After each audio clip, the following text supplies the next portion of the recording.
The Concho Valley PAWS are here, and they are spilling the tea on everything. Everything that's going on at that animal shelter. Plus, there was a bad crash on Chadbourne Street. Stay tuned for this plus more. I'm Joe Hyde, and this is Live.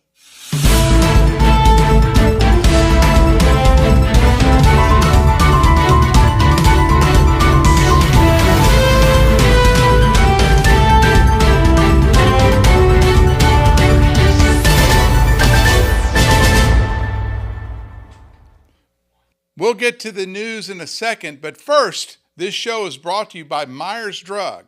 Hey Dude shoes are very popular in San Angelo right now. Hey Dudes offer comfort and style all in one shoe. Myers Drug has a large selection of Hey Dudes, including the most recent arrivals. Located at the corner at Chadbourne and Beauregard in the center of historic downtown San Angelo, you can shop there Monday through Friday from 9 to 6 and Saturdays 10 to 2. Myers Drug is more than just a pharmacy. It's San Angelo's finest gift shop, too. See more at myersboutique.com. Before we get into the news, there was a two-vehicle crash. Wait, I said before we get into the news. This is the news. There was a two-vehicle crash that shut down the intersection at 7th and Chadbourne, San Angelo's most dangerous intersection. Here, San Angelo's PIO, Richard Espinoza, has more. Officers were dispatched to 7th and Chadbourne in reference to a major motor vehicle accident. Officers arrived on scene, located a white Chevy pickup truck that was being driven by a 38-year-old male, and located a black and color Kia passenger car that was being driven by a 42-year-old female. The 42-year-old female had unknown injuries but was transported to Shannon Medical Center by ambulance. The 38-year-old male is going to seek treatment on his own as well too and go to the hospital here shortly. What we learned on scene was that the white Chevy Silverado was traveling northbound on Chadbourne Street, had the green light, and the black and colored Kia passenger car was traveling westbound on 7th Street and had a red light. They collided in the intersection, airbags were deployed. At this point in time, we're talking to the motors officer, the 42-year-old driver of the black and color Kia sedan is going to receive a citation for disregarding the stoplight. Other than that, that's all the information I have, and that'll be it. You know, another crash there at 7th Street at the Houston Heart. It happens every day. I started driving over there to the Chadbourne intersection just to stay away from that intersection. But anyway, another crash happened earlier this morning at about 10 o'clock a.m. SAPD, that's San Angelo Police Department, were called the intersection of Arden Road and the Loop. When they arrived, they discovered that an oversized load had ripped down a number of overhead utility lines. This is the second oversized load this week that's been involved in a crash. The crash caused damage to city property. The last one was Friday and it involved an excavator and the Main Street Bridge. A San Angelo man was in court today as he signed a plea deal after being charged with aggravated robbery. A call for service was made at the Super 8 Hotel for reports of a robbery that had taken place in room 218, according to court documents. 3 subjects entered the room and demanded keys from the victim when one of the subjects, identified as Jimmy Eden Jr., pointed a gun at him. The 3 got away until 2 San Angelo Police Department officers observed Eden the next day wearing the same clothes that he was wearing when he committed the robbery. In an interview, Eden made admissions regarding his presence at the crime scene as well as knowledge of the offense. In exchange for the guilty plea, Eden was sentenced to 10 years deferred adjudication. The judge has yet to sign the deal. But more on this story, you'll need to go to sanangelolive.com. If you're a fan of El Dorado football, then you're going to have the day off this weekend. The game this weekend has been canceled, and Cover One analyst James Bellini will tell you why. James? A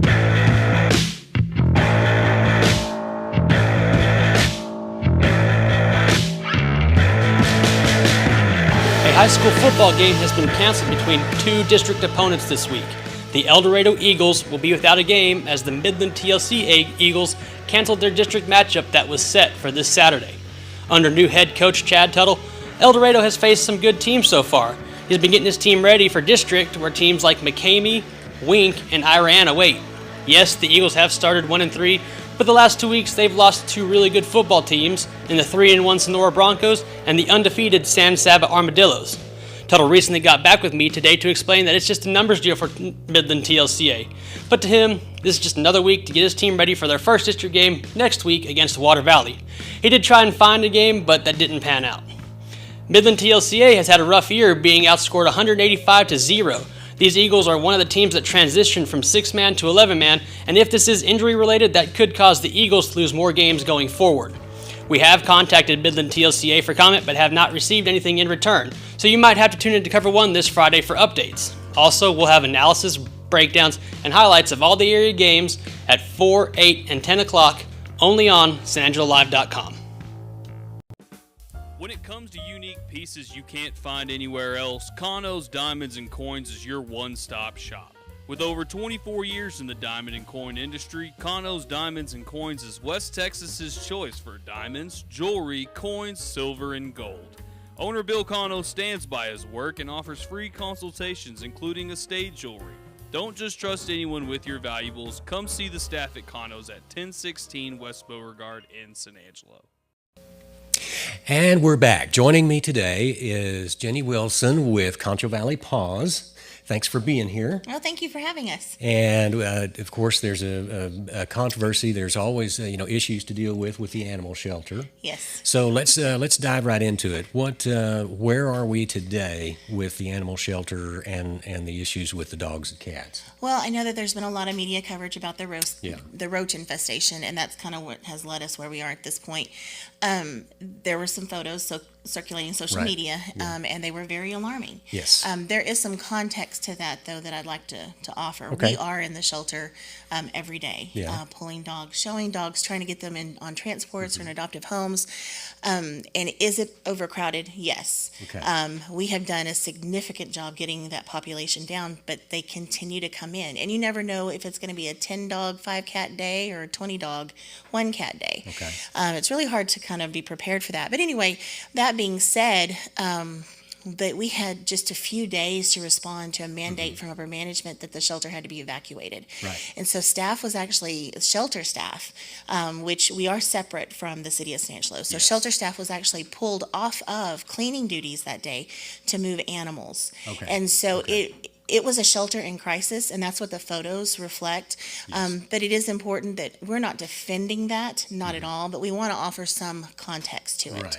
Right. And so that did, rightfully so, get people very concerned about the shelter, very concerned about how many animals are there, even though we've put out plea after plea after plea that we need fosters and there's too many. And so it led to kind of what I say is a knee-jerk reaction by city management to put in this policy that mandates that the shelter can only have 125 animals, or 125 dogs, 50 cats on site at any one time. Right. The 50 cat population we're not super concerned with because we've done a good job with TNR, but the 125 cap on dogs is not going to suffice. Well, and what that translates into is we're going to start euthanizing dogs again. Yes.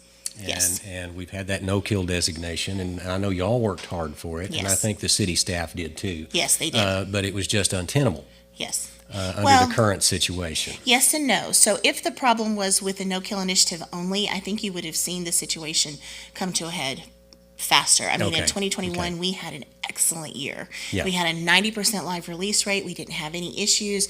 Transports were going out like gangbusters. People were adopting. And that's on the heels of COVID.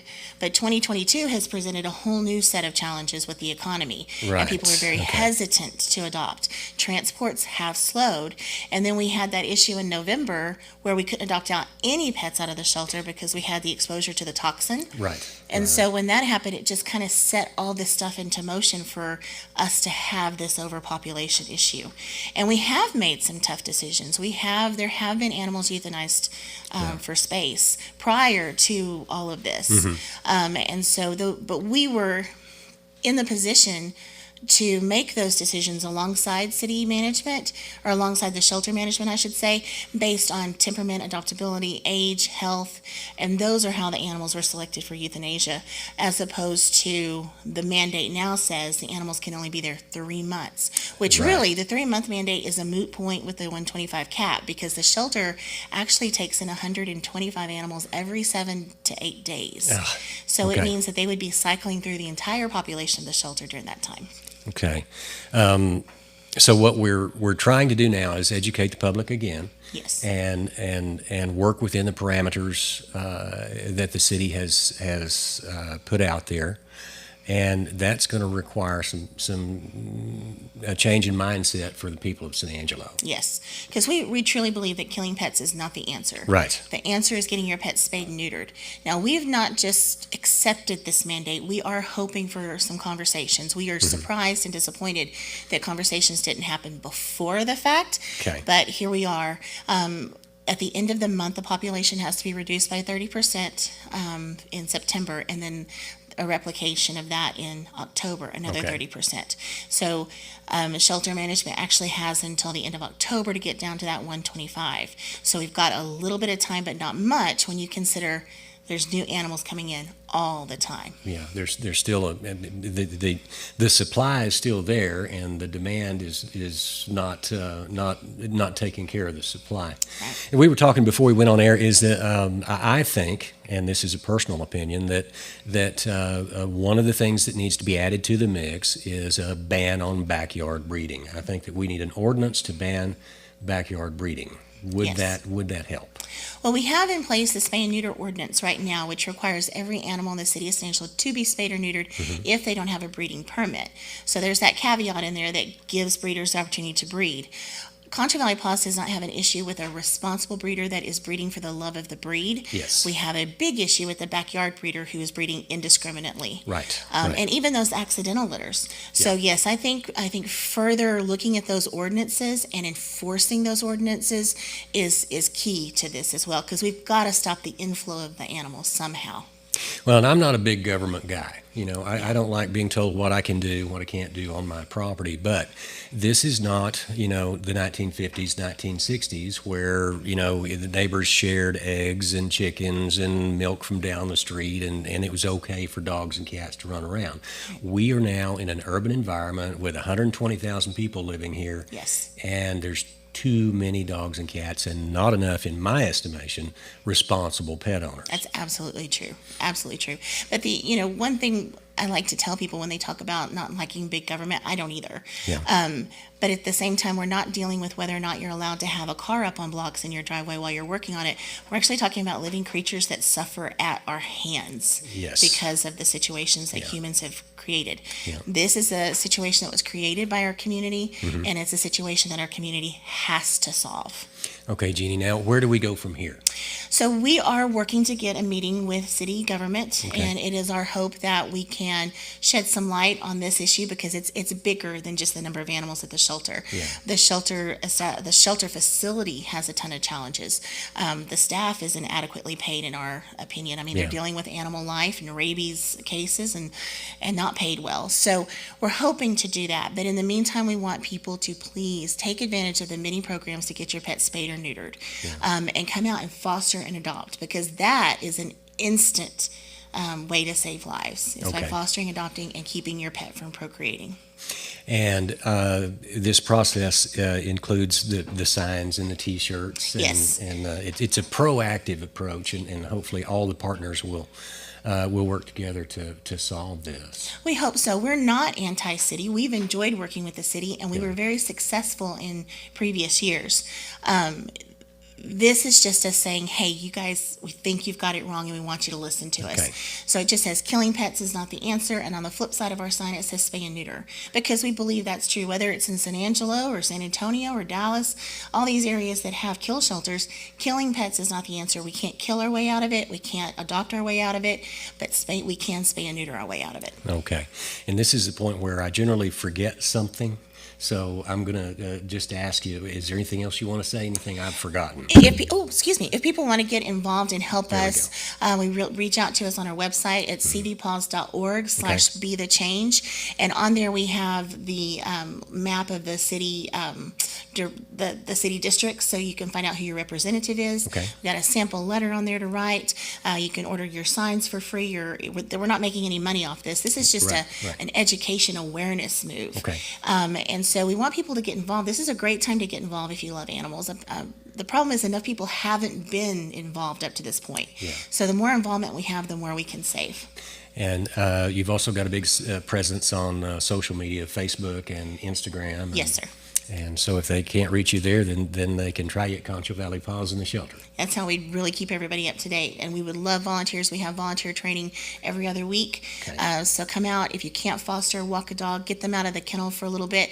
And social media is a wonderful thing. I know there's a flip side to that, but it's a wonderful thing for getting pets adopted. So if you're out walking a pet and you take some pictures, share it on your social media, you never know who's looking to adopt. There you go. Jeannie Wilson, thank you for coming by. Thanks Thank you for so much. sharing that with us. And we hope to keep up to date on this situation as it progresses. And we will talk to you again soon. All right, great. Thank you so much. All right, we'll be back. Hey folks, Todd Price from Jim Bass Ford. Have you noticed the last couple of years cars and trucks have been overpriced? Well, not anymore. At Jim Bass, we have a slew of F-150s priced around $4,000 off MSRP. And my Uncle Perk used to tell me, Todd, opportunities are never lost. Somebody takes the ones you miss. Don't y'all miss this one. Jim Bass Ford, Houston Hart and Hardin Road, or 24/7 at bassbunch.com. And welcome back. That was Jenny Wilson, the director of Concho Valley PAWS, which is a non-government organization, a non-profit organization that is looking out for our taking care of our stray animals and cats, or stray dogs and cats here in town. And it's good to have people like that involved in trying to find a solution to the crisis we currently have at the animal shelter. I'm Joe Hyde. This has been live. You can see us every day about 4 o'clock, streamed live on YouTube, Facebook, Twitter, and of course, sanangelolive.com. We'll see you tomorrow. For everyone here, good day and good luck.